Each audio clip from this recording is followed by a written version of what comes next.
My name is Katrina Shea. I'm a member of the Begunny Nation, currently the manager for Begunny Resource Development Limited and its group of companies. I've been in this capacity since 2014. Begunny Resource Development was incorporated in 2009 as Economic Development Corporation for the Begunny Nation. Begunny Resource Development's vision is to create and protect a sustainable economic future that benefits Begunny City. And our mission statement is by recognizing and interpreting our Begunny protocols and today's best business practices, we will both reinforce our Begunny ways and create a sustainable resource for our future generations. In 2001, the nation in partnership developed what they called Weather Dancer 1. So Weather Dancer 1 is a test turbine. It's a 900 megawatt neg Micon. It was the largest turbine of its type back in that time. It really did set a lot of precedent. So when I first started with Begunny Resource Development, Weather Dancer 1 was actually down for a number of years. It had major mechanical issues that had to be fixed. What we did at that time was we secured the funding and then started the reconstruct of Weather Dancer 1. That process extended Weather Dancer's life for 15 more years. So usually turbines have a lifespan of about 25 years. So doing that facelift, we took down the blades to get to the gearbox, replaced the gearbox, did some work on the blades. That's the first thing that I did as the manager for Begunny Resource Development, was to get Weather Dancer up and running again. The ability for that was to start generating revenue for the nation. The nation has always had a huge aggregate deposit as we're located just off the Old Man River. So what we did is we started the studies, started the assessments to determine what aggregate we had, which portions of the reserve we had this deposit. Once those findings were completed, we started the process for a sand and gravel permit with Indigenous Services Canada. Once that was granted, then we started, with the capital costs of, we purchased a loader, a scale house, a scale for commercial vehicles, and then started with developing crushed aggregate, screen product, sand for sale commercially. In 2010, AltaLink constructed a transmission line called the Southwest Reinforcement Line through the Begunny Nation. That line at the time had an option for the Begunny Nation to purchase equity from 30% to 51%. The Begunny Nation on June 1st, 2019 finalized its purchase of which we called the option agreement at the time. The nation, through Begunny Resource Development, purchased 51% of the transmission assets for the 240 kV line that goes through the nation, plus substation. This purchase was the first of its kind as Begunny Resource Development and the Begunny Nation became transmission facility owners. And with the deregulation in Alberta's energy sector, transmission is still regulated. Prior to the Begunny Nation becoming a transmission facility owner, AltaLink and ATCO Electric were the only two transmission facility owners in Alberta, because it's a regulated utility. With our purchase and going through the regulatory process with the Alberta Utilities Commission, it allowed the nation to become the first First Nation to become a transmission facility owner. That allows us to share 51% of the equity that flows through our nation. The project actually took a little longer than originally expected to finalize the deal with AltaLink. The regulatory approval, the Begunny Nation and Begunny Resource Development had to jump through a lot of regulatory hurdles and kind of pave the way for a deal of this type. The partnership is called Begunny Link LP. Begunny Resource Development created a limited partnership called Begunny Transmission Holding Limited Partnership as the vehicle that would own the 51% of the equity. We started with solar energy, introducing solar energy to the reserve. So we developed two projects with about 64 kilowatts of solar energy, one at the high school that serves as a learning technique, and it also offsets electricity. We also developed a smaller project here on the roof of Begunny Resource Development. A few years after that, we did phase 2. Phase 2 seen a total of 190 solar panels on this roof. In about 2016, Begunny Resource Development realized the need for a communications entity for the nation. So Begunny Resource Development developed what we call Begunny Tsinixin. So Tsinixin is a Blackfoot word that means news from Begunny Nation. Begunny Tsinixin is the nation's community media outlet that delivers up-to-date information and community events to the public through our newspaper, social media, radio, and an app. Our goal is to inform Piikani Nation and community on any news-related topics that take place throughout the year. Tsinixin likes to highlight the successes of the Piikani Nation and community members. We take pride in showcasing our leadership and the hard work that some of our Piikani Nation members embark on, such as crafters, individuals who are excelling in their careers.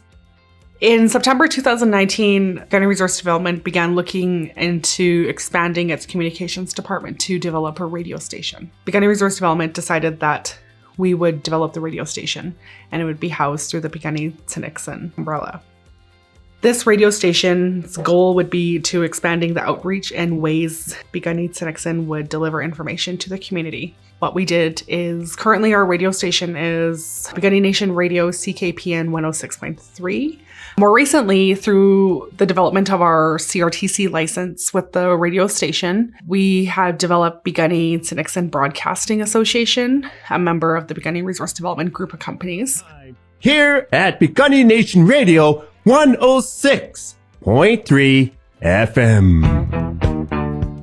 Through Piikani Resource Development and a working group that consists of a special projects coordinator, our consultation manager, our employment services manager, we've developed a working group that goes out and seeks industrial partnerships for different businesses in the Blackfoot Traditional Territory.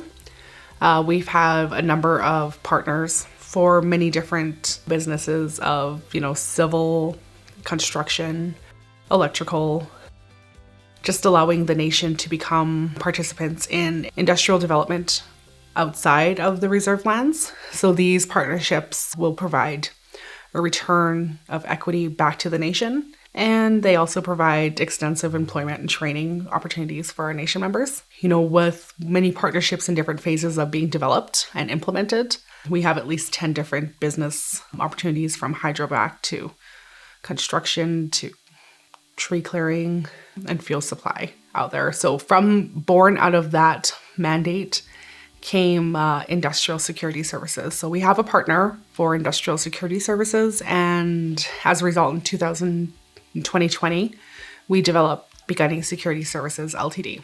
Piikani Security Services Ltd. will be Solicitor General licensed. Its mandate is to provide security services and monitoring services on reserve and industrial security services off the reserve. Piikani Security Services has trained approximately 30 members of the Piikani Nation to become licensed security guards by the Solicitor General. The security's role is to observe, monitor, and report any suspicious activity, and also to keep the community safe. A lot of people on the Piikani Nation feel safe with having the security presence and knowing that you have Piikani Nation members looking out for the Piikani Nation community. The Piikani Nation is located on a strong wind resource in southern Alberta. Therefore, we've developed a strategic renewable energy plan. This plan for the development of wind and a commercial wind farm on the Piikani Nation. Piikani Resource Development has been conducting environmental studies and has just completed its last early spring study in 2022. In 2019, we actually erected a 100-meter Met Tower. So the Met Tower measures wind speed direction. The Piikani Wind Farm project will deliver sustainable economic and environmental benefits to the Piikani Nation, Alberta, and Canada. The Piikani Nation, through Piikani Resource Development, is the only First Nation that has the ability to purchase electricity from the ISO and to sell electricity back to the grid from ISO through Weather Dancer 1. And we purchase electricity to sell back to our nation members through the REA, which is a Rural Electrification Association. In 2007, my first job with the Piikani Nation was actually to develop the retail business for the Pagan Indian Rural Electrification Association. So there's only 3 First Nations in Alberta that actually own its own Rural Electrification Association.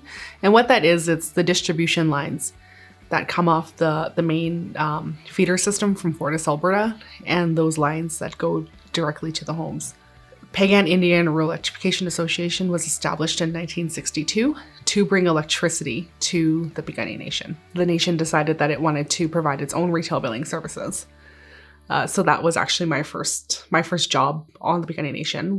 My first task was to develop a retail business, which what does allow us to purchase electricity from the power pool, and sell it back to our nation members. CY Ranch is a farm ranching business owned by the Piikani Nation.